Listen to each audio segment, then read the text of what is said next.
Most people are adversely impacted by inflation, but somehow the rich keep amassing wealth.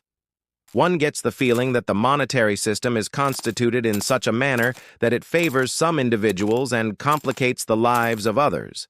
And it is more than a feeling, that is how the system really functions.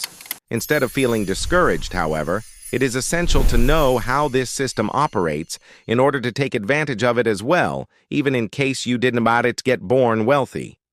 You must know how money has evolved in order to know this.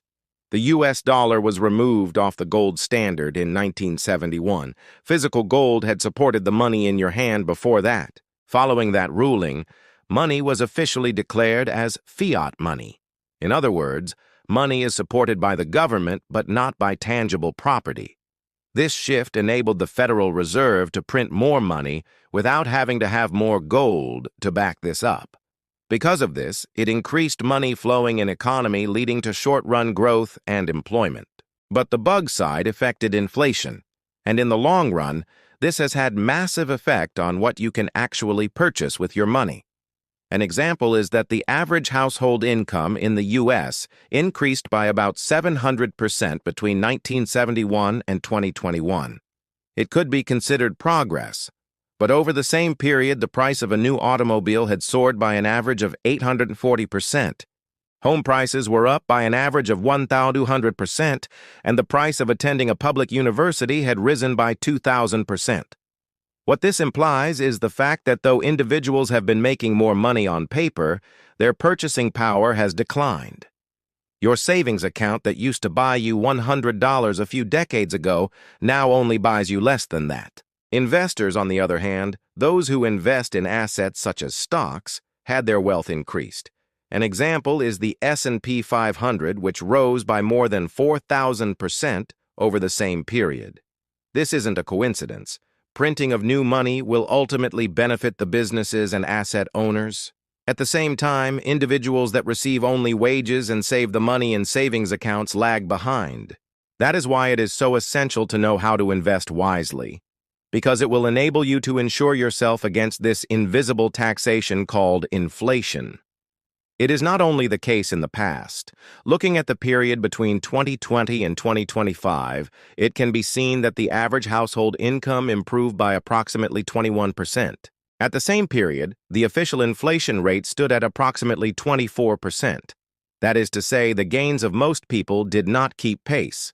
That is, did your savings increase at least by 24% in this period, or you have lost money.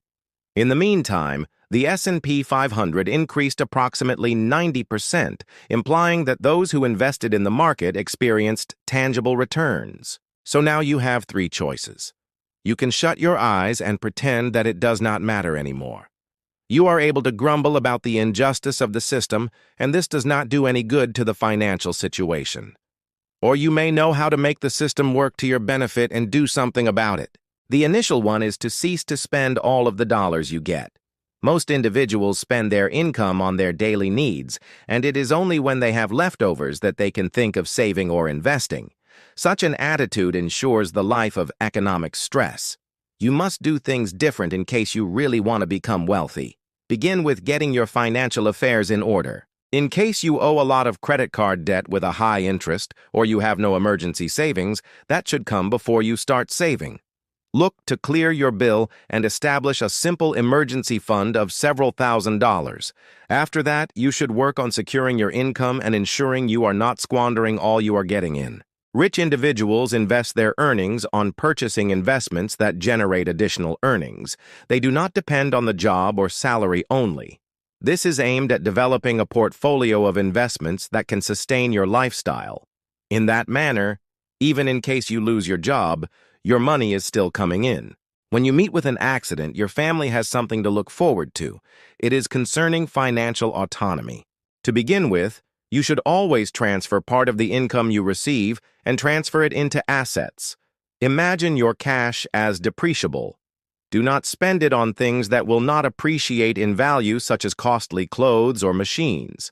Invest it in assets that would either be valued or earn income. In the long run, you expect to accumulate sufficient of these assets such that You do not have to work on a daily basis because these assets can generate enough cash to settle your bills. The easiest rule to follow is 75-15-10%. No more than 75 cents spent, no less than 15 cents invested, and no less than 10 cents saved. The more you can invest, the better. Make any start and go from there. One should know the difference between being rich and looking rich. Purchasing an expensive automobile or branded apparel may appear spectacular, yet it will not assist you in the accumulation of wealth. Savings cushion you during emergencies but will not make you rich either. The value of the saved cash is eroded gradually by inflation. The true money is investments. So where should you invest? Start with simple, broad investments. Many of them are losing money in order to predict the next winning stock. It is not the most suitable strategy in the majority of people. A better and safer strategy will be to invest in index funds or ETFs that will cover a wide part of the market. To use an example, VTI is an ETF that has been covering the United States of America stock market as a whole. The 500 biggest companies in the U.S. are available to you with SPY, and Dow Jones, which contains 30 largest companies that represent various industries, is provided to you with DIA. And QQQ exposes you to the 100 industry leaders in technology and non-finance. These kinds of investments provide you with diversity and diversify your risk as opposed to investing in single stocks. Passive investing is a fairly straightforward, easy-to-follow investing strategy that you can use. That is, to have a system that automatically invests your money in due intervals every week, every 2 weeks, or every month. Select your funds, install it once, and leave the system to run on the background. It does not matter whether the market is in an upturn or a downturn, simply continue investing. This can soften out your returns and eliminates emotional decision-making. This is frequently referred to as the always be buying technique. Whatever happens in the economy or the news, you are bound to your plan.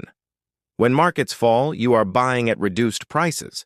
In case they increase, you are still developing your portfolio. This can be an effective mode of increasing wealth in the long run with minimal stress. Active investing is now available to those who prefer to get down to it. This includes researching of companies, identification of trends, and choice of individual stocks. It is time-consuming and more risky, but when done properly can result in higher returns. To take an example, when you realize that data centers are growing because of the development of AI and cloud computing, you could study the companies that would be the most favorable in that area. But bear in mind, not all firms in an expanding business will prosper. You must study finances, management, debt ratio, and future. Consistency and discipline is the most important thing whether you are engaging in passive or active investing. You do not have to foretell the future. You must have a long-run plan. When you are not prepared to get into stocks, real estate is a second option of investing. An example is rental property that can yield monthly and increases in value with time. Just as stocks, real estate has good and bad times. However, in the long term, it will increase with inflation. And in case you would like to get even more engaged, one more way is to get down to business. It is extra effort and extra hazard, but it also has the potential to result in enormous payoffs. The idea is to no longer be dependent on your salary, but start constructing something that will keep on increasing even after you have worked hard day in, day out. Inflation will continue. The government will continue to spend more as compared to its earnings. The Federal Reserve will continue to print them. You cannot do anything about these things. The only thing you can have control over is your response. You may eat, you may build, you may invest in the future. The sooner the better. It will not come easy and will not occur in a day. However, by making your income earnest, by avoiding wasteful spending, and by habitually investing in stable assets, you will be on the road to financial freedom, even within an unjust system.